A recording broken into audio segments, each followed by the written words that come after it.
करना चाहता हूँ कि आपने इस धरती पे आकर बिरसा मुंडा जन्म जयंती को सफल बना दिया। इसलिए महिलाओं के लिए आप लोग तालियां बजाइए। हम कहते आए हैं, क्या कहते आए हैं कि आदिवासी समुदाय में महिला प्रथम है। महिला प्रथम है तो पुरुषों को एक बार महिलाओं के लिए जोरदार तालियां और बजानी चाहिए। ये जो बिरसा मुंडा जयंती हम लोग मना रहे हैं, बिरसा मुंडा जी का जन्म आज से 147 साल पूर्व झारखंड में हुआ था। तत्कालीन वो बिहार था, आज वर्तमान में झारखंड है। तो 147 साल पहले जिस व्यक्ति ने जन्म लिया और जो उन्होंने आंदोलन किए, जो लड़ाइयां लड़ी, जिस बात के लिए वो शहीद हुए, जिस बात के लिए वो अंग्रेजों से लड़े, जिस बात के लिए वो सामंती राजपूतों से लड़े, जिस बात के लिए ब्राह्मणों से लड़े, क्या उस बात के लिए आज हम लोग लड़ रहे? आज का आदिवासी क्या बिरसा मुंडा के कदमों पर चल रहे? नहीं चल रहा है आज का आदिवासी। आज का आदिवासी किसी और भगवान के चिन्हों पर चल रहा है। जो आदिवासियों का भगवान कहा गया है, आदिवासियों का महापुरुष कहा गया है, उसको जानता तक नहीं है। लेकिन 2015 से आदिवासी परिवार और भील प्रदेश ने जो काम किया और गांव गांव जाकर, भोर जाकर, फलिया फलिया जाकर आदिवासी महापुरुषों के लिए जो जनजागरण किया, तब जाके हमारे हर गली हर जगह पे बिरसा मुंडा की तस्वीरें, बिरसा मुंडा की मूर्तियां, टंटे अफीर की मूर्तियां, गौर महाराज की मूर्तियां, महाजी महाराज की मूर्तियां, कालीबाई कलासवा की मूर्तियां हमारा आदिवासी परिवार लगाने लगा। तो अभी कल ही में काटे के लिए मैं गया था बारह में, वहां पे एक आरएसएस का आदमी आया। मैं इसलिए बता रहा हूं, आरएसएस का आदमी आया जब हम लोग 2016 के अंदर, ये हमारा उमेश भाई नामों के था, जब प्रेसिडेंट बड़े थे, तब आपके यहाँ के नंद जी आए थे और हमने वहां डूंगरपुर बुलाए थे। नंदलाल मीणा ट्राइबल मिनिस्टर थे, वो डेंगो साहब हैं। तब हमने कहा, मंत्री जी हमको बिरसा मुंडा की मूर्ति लगानी। मंत्री जी चाहते थे कि बिरसा मुंडा की मूर्ति लगाई जाए, लेकिन उनकी पार्टी वालों ने नंदलाल मीणा जी को कहा, डेंगो साहब को, कि बिरसा मुंडा तो झारखंड का था, यहाँ का नहीं था, नहीं लगाना। ऐसा देखो इन लोगों की कूटनीति, खराब नीति। जो हमारा आदिवासी है उसकी मूर्ति नहीं लगानी है, ऐसा किसके द्वारा कहवाया जा रहा है? एक आदिवासी के द्वारा आदिवासी को कहा जा रहा है कि इसकी मूर्ति नहीं लगानी। देश का आप उल्टा देख लो, श्यामा प्रसाद मुखर्जी का नाम सुना आप लोगों ने? नहीं सुना? लेकिन आपके प्रतापगढ़ के अंदर श्यामा प्रसाद मुखर्जी हॉल होगा, डूंगरपुर के अंदर है, यानी पूरे भारत के आदिवासी इलाकों में श्यामा प्रसाद मुखर्जी हॉल है। तो श्यामा प्रसाद मुखर्जी कहां का था आपको पता है? श्यामा प्रसाद मुखर्जी कोई भील था, कोई आदिवासी था? श्यामा प्रसाद मुखर्जी बंगाल का ब्राह्मण था और आदिवासी इलाके के अंदर उसके नाम से हॉल बनाए जा रहे हैं। तब हमारा नेता उसके विरोध में नहीं बोलता है। और एक हम बिरसा मुंडा की मूर्ति लगाते हैं तो कहता है नहीं, ये तो झारखंड का था। ये आपको बहुत समझने की जरूरत है, जानने की जरूरत है। तो बिरसा मुंडा आपके लिए कहते गए, जमीन की रक्षा करने का आपको भेजेगा, कानून बना के गए। क्या उसकी रक्षा आज हम लोग कर पाए? आज हम 5-6 साल 10 साल से ये जनजागरण कर रहे हैं, लेकिन हमारे नेता इस चीज को इम्प्लीमेंट करा पा रहे? चाहे आपका प्रतापगढ़ का नेता हो,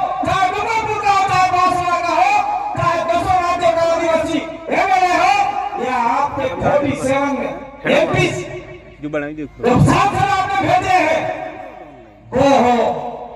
वो वहां जाके आदिवासियों के जल जंगल जमीन और अधिकारों के बारे में नहीं बोलते।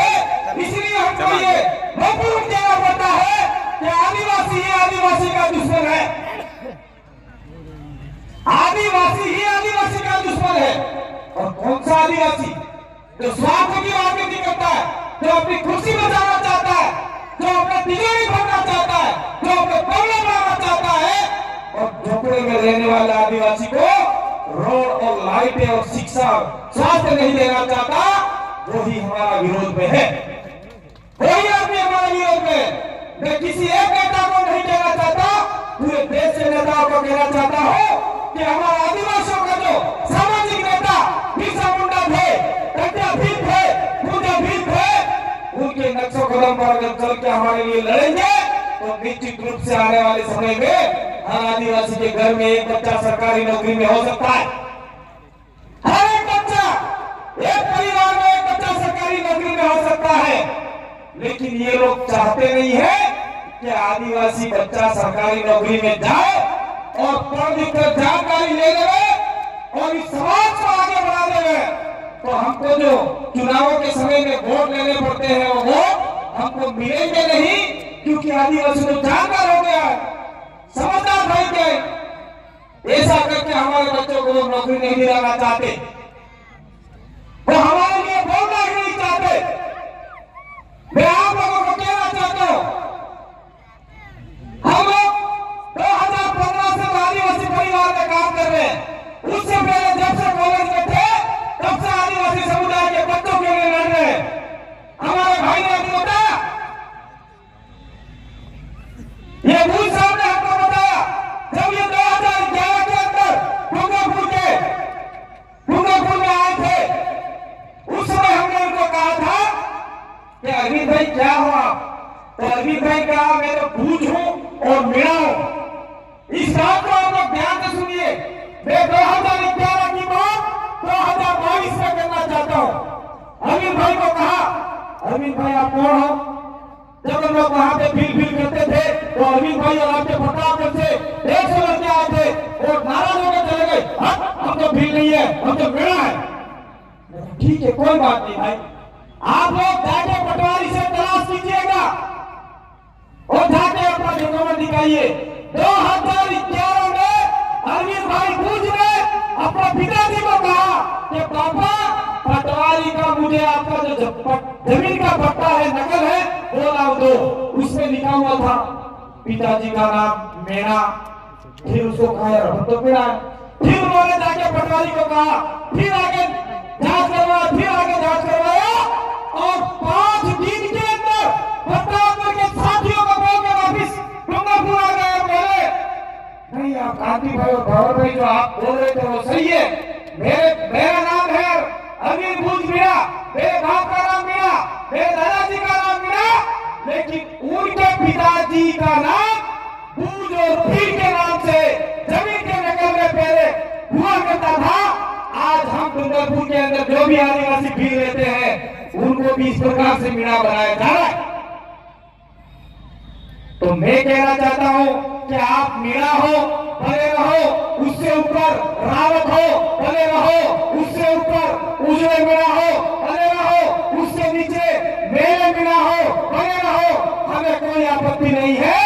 लेकिन हमको यह सोचना है कि हम उजले रावत भावत जो भी है, लेकिन हम आदिवासी है और देश के मालिक है, ये आपको सोचना है। इस लड़ाई में अगर आप साथ दोगे तो बिरसा मुंडा की लड़ाई आपके घर में जरूर इज्जत लाएगी, हमको इज्जत चाहिए। मैं तुम्हें बड़ा होता हो, मुझे पहचानते होंगे कुछ लोग, बहुत ज्यादा युवा पहचानते और प्रतापगढ़ की इस धरती पे मैं 2013 से काम कर रहा हूं, 2013 और मेरे काम करते करते एक एमएलए भी बन गया है आपका। और मुझे लगता है कि वो एमएलए अब चाहे बने न बने, मुझे लगता है कि आप लोग कुछ चेंज करने वाले हो। मुझे लगता है, मैं किसी एमएलए का विरोधी नहीं हूं। आपके साथियों ने मुझे एक कागज दिया है उस कागज का मैं थोड़े से बाद में बात करूंगा, क्योंकि मैं जो सोच के आया हूं वो बात में भूल जाऊंगा। तो मुझे ये बताइए, बिरसा मुंडा ने जो लड़ाई लड़ी थी जमीन की, हमारे गांव में हमारा राज, क्या आपके गांव में आपका राज कायम हुआ? आपके गांव में आपका राज कायम हुआ क्या? हमारे गांव में हमारा राज, कोई राज काम नहीं हुआ। जब बिरसा मुंडा जिंदा थे, जब हमारे बाबा जिंदा थे, उस समय आदिवासी इलाके में आदिवासियों का राज था। और आज की तारीख में बीडीओ का राज है, कलेक्टर का राज है, और बाहर के आए हुए दिगु समाजों का राज है। और जो आदिवासी का मूल राज था वो राज ही खत्म कर दिया है। इसलिए अगर बिरसा मुंडा को सच्ची श्रद्धा से आप लोग मानते हो, पूजते हो, तो उन्होंने जो नारा दिया था, अपराधी सुन रहे हुआ राज, यानी हमारे गांव में हमारा राज, इस चीज को आपको मानना होगा, समझना होगा और पढ़ना होगा। और इसको इम्प्लीमेंट कराने के लिए जो भी संवैधानिक जानकारी है उस जानकारी को ग्रहण करना होगा। अपनी मां के पेट से कोई बच्चा पढ़ लिख कर बाहर नहीं निकलता, कोई बच्चा बुद्धिमान बन के पैदा नहीं होता, तो बाहर आकर ही जानकारी लेकर ही बुद्धिमान पैदा होता है, कोई संघर्षशील व्यक्ति होता है और कोई बिरसा मुंडा बनता है। हम कहते हैं अक्सर, क्या कहते हैं, हम बिरसा मुंडा बनेंगे, हम कन्या भीर बनेंगे, हम ये बनेंगे। लेकिन आज पढ़े लिखे या किसी व्यक्ति को कह दिया जाए कि भाई आपकी नई नई शादी हुई है और हम चाहते हैं कि आपके घर में बिरसा मुंडा पैदा हो, तो वो पड़ोसी लोग क्या बोलता है, बता मेरे घर में बिरसा मुंडा पैदा नहीं होना चाहिए, पड़ोसी के घर में पैदा होना चाहिए। ये सोच हमारे समाज में आ चुकी है। अगर इस सोच को बदलकर ये मान लिया जाए कि पड़ोसी के घर में बिरसा मुंडा पैदा नहीं होते, मेरे घर में बिरसा मुंडा पैदा होना चाहिए, अगर ये हमने ठान लिया तो निश्चित रूप से बिरसा मुंडा के सपने पूरे हो सकते हैं। आपने कई खाए, कुछ बीमारी आ जाए।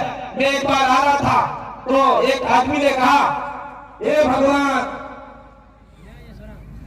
मैं एक वाक्य सुना रहा हूं, कहानी सुना रहा हूं, एक 2 लाइन की। हे भगवान, मार के सुनी ने पड़ोसी के घर में बला से, मतलब मेरा घर छोड़ देना और पड़ोसी के घर में बलाना। हे भगवान, मुझे छोड़ देना, पड़ोसी को पहले उठाना, ऐसा पड़ोसी कहता है। इसीलिए मैं कहना चाहता हूं, आदिवासी परिवार कहना चाहता है, हे गुजरात, पड़ोसी के घर में बिरसा मुंडा पैदा ना होकर मेरे घर में बिरसा मुंडा पैदा करना, ये आपको कहना होगा, तो निश्चित रूप से हमारे समाज का भला हो सकता है।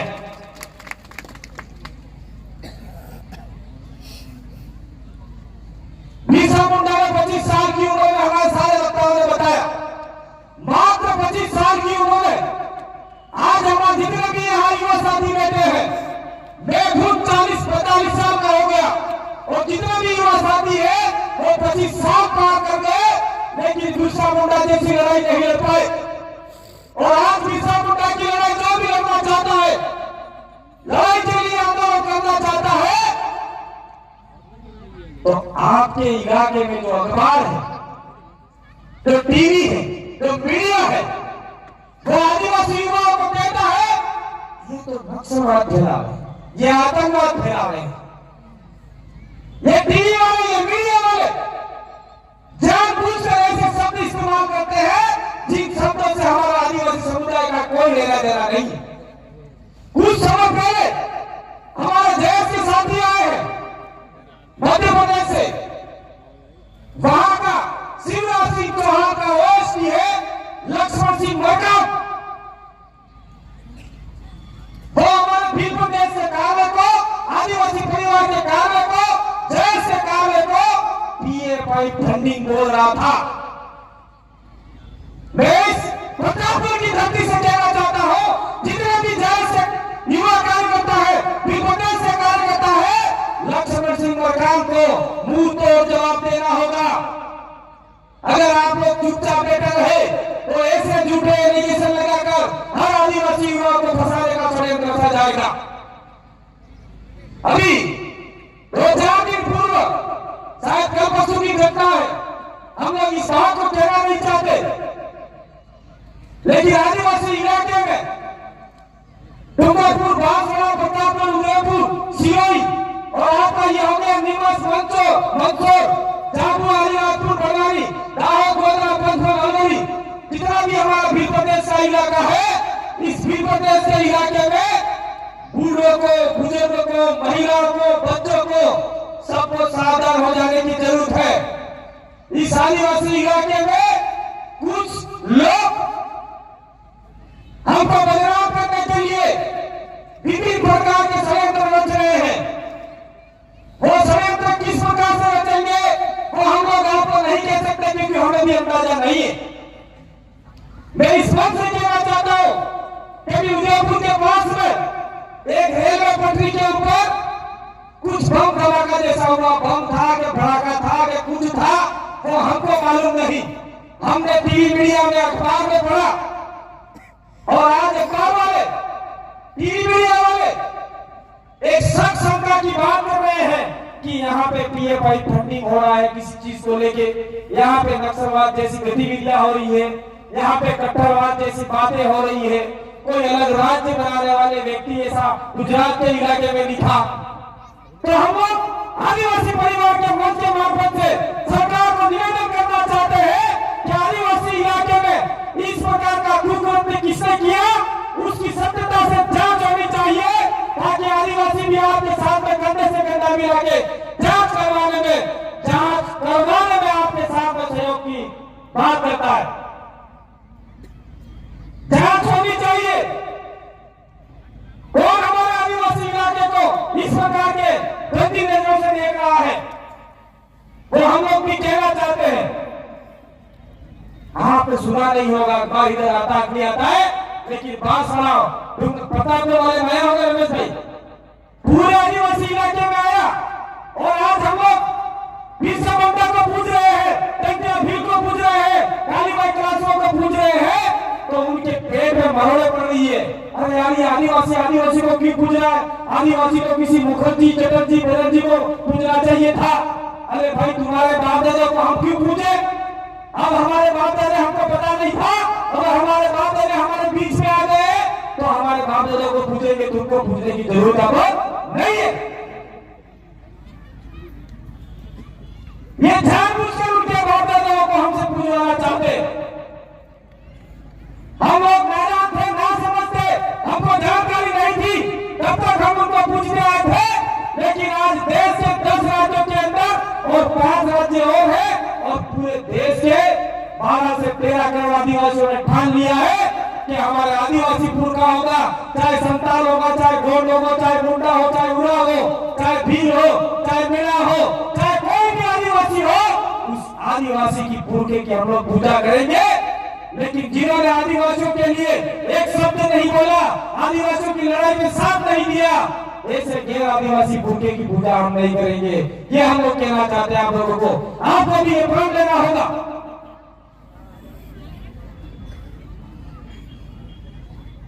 कहने की बहुत सारी बातें हैं। तत्कालीन समय में 1875 में बिरसा मुंडा ने जन्म लिया, उससे पहले टंटा भील ने जन्म लिया, उससे पहले तिलका मांझी ने जन्म लिया, उससे पहले बहुत सारे आदिवासी समुदाय में बहुत सारे हमारे महापुरुषों ने जन्म लिया, और हर महापुरुष आदिवासियों के लिए लड़के गया। और आज हमारे बीच में पैदा होने वाले आपके यहाँ के रामचंद्र खराड़ी, मंदालाल रावत, वो क्या कर रहे हैं हमारे समाज में? कभी आपने पढ़ा है उन लोगों को? जानबूझकर बार-बार गंदी बातें प्रसारित कर रहे हैं, और कहते हैं कि बिरसा मुंडा ने ईसाइयों को भगाया, बिरसा मुंडा ने हिंदू सनातन धर्म को आगे बढ़ाया। गलत बात है ये। बिरसा मुंडा ने जमीन की लड़ाई को आगे बढ़ाया, और आदिवासी संस्कृति को आगे बढ़ाया, और प्रकृति पूजा के धर्म को आगे बढ़ाया, न कि किसी और धर्म को आगे बढ़ाया। जानबूझकर ये भगवान की पदवी देकर हमारे महापुरुषों को छीनना चाहते हैं। आज से 5-7 साल पहले हम लोग बिरसा मुंडा की बातें किया करते थे, मना करते थे। कौन बिरसा मुंडा हम नहीं जानते, कौन टंटिया भी हम नहीं जानते। वो तो अपने बाप तक को नहीं जानते, अपने बाप की जगह दूसरे बाप की जय कर रहे थे। और आदिवासी परिवार जय बिल्कुल जागा तो हमारे आदिवासी महापुरुषों की जय करने लग गए। तो आज देश का मुख्यमंत्री चाहे मध्य प्रदेश हो, चाहे गुजरात हो, चाहे राजस्थान हो, चाहे महाराष्ट्र हो, अशोक गहलोत भी पुंजा भीम की जय बुलवा रहे हैं, बिरसा मुंडा की जय बुलवा रहे हैं, आपका शिवराज सिंह चौहान भी बुलवा रहे हैं, गुजरात का भी बुलवा रहा है, मध्य प्रदेश आपका महाराष्ट्र का भी बुलवा रहा है। यहाँ तो छोड़ दीजिए, देश का प्रधानमंत्री भी बिरसा मुंडा भगवान की जय बुलवा रहा है। तो आप आदिवासियों की ताकत बहुत तेज है, उसको और तेज करने की जरूरत है भाइयों। अगर जिस दिन आदिवासी एक हो गए तो निश्चित रूप से आपके 5वें अनुसूची में जो अधिकार दिए हैं वो अधिकार इम्प्लीमेंट हो सकते हैं। अगर हम लोग धीरे धीरे ठंडे हो गए, कमजोर हो गए, तो ऐसे एलिगेशन लगाकर हमारे बच्चों को प्रताड़ित किया जाएगा। मैं एक बात और कहना चाह रहा हूं, हमारे और भाई ने कहा था, एक भाई ने कहा था कि काफी नौकरी मैटर हुआ तो हमारा आयल का भी हम लोग तो ध्यान रखी, આપણે સોવા બીએડ કરાવવા પૈસા ને મળે, દુબળા ને મળે, ખેતર દંડ મેલા રકમ દંડ વિસીને 100 સભા કોકડા વિસીને ટુકડા વિસીને ટ્રેનિંગ કરાવવા જયપુર મોકલા। जयपुर तक की वो सब ट्रेनिंग करी पासो आ गए थे। बाद में सरकारी भर्ती में गई मास्टर दी, अरे मास्टर की भर्ती में ये हमारा प्रताप देवड़ा भाई भी आया, हमें 36% करा दियो, 36% करा। बाद में 1000 में 1167 पद खाली रही क्या अपने आदिवासी ना एक भरता आलू सुना बटे अपने रोजगार बाल में बैठा और वहां पे लोगों ने आंदोलन किया। इस बीच में कुछ गुंडे किस्मों के लोग आ गए, दुकानों में आग लगा दी, गाड़ियों में आग लगा दी, हमारे बच्चे जो आंदोलन कर रहे थे वो भाग गए। उसी बीच में राजस्थान सरकार ने, अभी वर्तमान में बैठी राजस्थान सरकार ने बिना आदेश, कोई लिखित आदेश नहीं, स्टूडेंट साइड कानून दे दिया। अगले होके जो भी दिखे गोली मार दो, जिसमें 14 साल के 2 बच्चे मारे गए। 14 साल के 2 बच्चे, इतनी लंबी बड़ी गोली उसके यहां से यहां पार हो गई। अटले मोटे बंदूक में गोली सुरत छाती लगी, आए मौत नहीं गई। कितनी बड़ी घटना हमारे समाज के साथ में इन राजस्थान सरकार ने किया। और आज जो गोली चलाने वाला पुलिस वाली थी वनिता ठाकुर, उसको कहा गया कि आप बहादुर हो, आप ताकतवर हो, आपने बहुत बड़े अपराधियों को गोली मारी, आतंकवादी को गोली मारी। ऐसा कह के जयपुर के अंदर उसको इनाम दिया गया, 6 लाख रुपया और वीरता पुरस्कार दिया गया। अरे नारायण सरकार, हमने जब बात की थी 25 लाख रुपया मांगने वाले परिवार को और उसके माता पिता को एक नौकरी देना, लेकिन वो उन बच्चों को कोई रुपया पैसा नहीं दिया। और जो गोली मारने वाला था उसको 6 लाख रुपया दिया। कितना बड़ा अन्याय हमारे साथ में हो रहा है, कोई बोलने के लिए तैयार नहीं है। चाहे वो नेता हो, चाहे फूल वाला हो, चाहे हाथ वाला हो, चाहे टोपी वाला, कोई भी, सारे नालायक गधे किस्म के लोग हमारी आवाज बोलने के लिए नहीं है। मुझे मजबूर होकर कहना पड़ता है।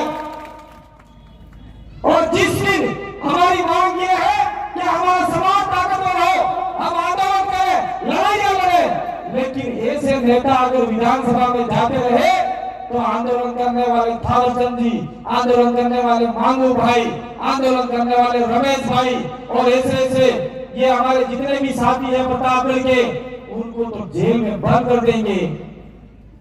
क्या होगा उस समय? इसलिए हमने ये सोचा है, आदिवासी परिवार का जनजागरण बिन राजनीतिक, बिन धार्मिक, बिन संगठन, मॉडल के आधार पर चलता रहेगा। और जो आदमी विधानसभा में जाना चाहता है, लोकसभा में जाना चाहता है, वो तन मन धन से तैयारी करे, ताकि ऐसे केंद्रीय नेताओं को वहां से भगा के भेजे। अभी हीरालाल जी बोला था, जब तक तो छोड़ेंगे नहीं, ऐसा बोला था। लेकिन मैं कहता हूं हम जब तक जोड़ेंगे नहीं तब तक छोड़ेंगे नहीं। उसको तोड़ने की बात नहीं है, जो हमसे दूर जा रहा है उसको जोड़ने की हम लोग बात करते हैं। इसीलिए आने वाले समय में इस विधानसभा चुनाव के अंदर 17 एमएलए सीट है, और मैं तो कहता हूं ये आप लोग प्रतापगढ़ की जो सीट है सांसद की, वो सीट भी आपके आदिवासी की होनी चाहिए थी, लेकिन आदिवासी के ऊपर गैर आदिवासी राज कर रहा है, तो ये 5वीं अनुसूची का खुला उल्लंघन हो रहा है। तो प्रतापगढ़ के साथियों को देखना चाहिए कि चित्तौड़गढ़ की जो सीट है वो आदिवासी सीजन सीट होनी चाहिए, सांसद की सीट, ताकि यहां से हमारा आदिवासी दिल्ली जाए। ये बात कौन करेगा? मैं करूंगा क्या? मैंने ठेका लेगा? सारे नेताओं से गाली, सारे दूसरे लोगों को गाली, सारा मैं किसी का दुश्मन बन जाऊं और एक भी आप में से बन के जाए वहां पे, ये तो चलने वाला नहीं है। आपको आवाज करनी होगी, लड़ाई लड़नी होगी। हम डूंगरपुर से भी आएंगे, भाषा से भी आएंगे, सिरोही से भी आएंगे। और मैं तो कहता हूं ये हमारे बीच में बैठे रतलाम, जामुआ, अलीराजपुर, बड़वानी, नीमच, बक्सर और हमारे बीच में आए थे गुजरात के साथी, यानी पूरा प्रतापगढ़ के अंदर पूरे भी प्रदेश के साथी का कारवा आपके साथ में कंधे से कंधा मिला के आपकी लड़ाई में साथ देगा। लेकिन आपको जानना होगा, कोई जगाने के लिए नहीं आएगा। हम लोग आपको बता के जा सकते हैं, दिशा देके जा सकते हैं, लेकिन आपको दशा आपको तय करनी होगी। अभी हमारे भाई ने बोला, सागर भाई ने, मेरे पीछे शायद 1-2 और हो सकते हैं, सागर भाई ने बोला कि बिजली के जितने भी पंखे हैं उन पंखों से निकलने वाली बिजली आदिवासियों को फ्री में मिलना चाहिए। तो क्या आपको फ्री में बिजली चाहिए कि चाहिए? मार मुर्दादो वाला समाज में उठी है महाराज क्यों यो? मेरे दादा को दफनाया है, जलाया नहीं है। मुझे ये बताओ, जब हम छोटे छोटे बच्चे थे, आज भी बच्चे पैदा हो रहे हैं, और जब तक बच्चा रोता नहीं है तो उसकी मां उसको दूध पिलाती है क्या? जब तक आप सरकार के पास में, कलेक्टर के पास में एमएलए का घेराव, मंत्री का घेराव नहीं करोगे और कहोगे नहीं कि हमारे इलाके में बिजली पैदा हो रही है, पानी हमारी जमीन से जा रहा है, जमीन हमारी है, हवा हमारी है, तो इसमें पैदा होने वाली बिजली तुम्हारे बाप की कैसे हुई? हमारी हुई। इसलिए बिजली हमको मिलना चाहिए, और यही 5वीं अनुसूची बोल रही है। मैं नहीं बोल रहा हूं, कोई और दूसरा नहीं बोल रहा है। इसलिए आज के बाद में अगर बिजली चाहिए तो जितने भी पंखे लगे हुए हैं उन पंखों के मालिकों को बोलिए, अगर प्रतापगढ़ में पंखे चलाने हैं आप चलाओ। हम लोग विकास के विरोधी नहीं है, लेकिन पर्टिकुलर जिस इलाके में पंखे लगे हुए हैं उसके आसपास वाले मकानों में फ्री बिजली मिलनी चाहिए। ये आप मुख्यमंत्री और राज्यपाल और राष्ट्रपति को, फिर प्रदेश मुक्ति मोर्चा, विद्यार्थी मोर्चा, युवा मोर्चा, जो भी हो, आपको ज्ञापन देना होगा। तो निश्चित रूप से इस लड़ाई में हमारी जीत हो सकती है। अभी मुझे कागज दिया था, प्रतापगढ़ में जमीन छीनने की कोशिशें जारी है। कहां जारी है आपको पता है? उदयलाल आंजना, मैं नाम बता के बोल रहा हूं, उदयलाल आंजना ने 1200 बीघा जमीन जिसपे आदिवासियों का कब्जा होना चाहिए था, जिसपे आदिवासी गांव होने चाहिए थे, वो सारी जमीन पटवारी को कहके, कलेक्टर को कहके, सरकार में रहकर आदिवासियों की जमीन के ऊपर कब्जा कर लिया, और 1200 बीघा जमीन के ऊपर वो सांप की तरह कुंडली मार के बैठ गया है। और मेरा आदिवासी भाई पटवारी के पास जा रहा है, कलेक्टर के पास जा रहा है कि कलेक्टर साहब वो हमारे खेतर खाते पड़िए लो, नहीं अभी खाते नहीं पड़ेगा। तो वो उसका आंजना का कैसे खाते पड़ा?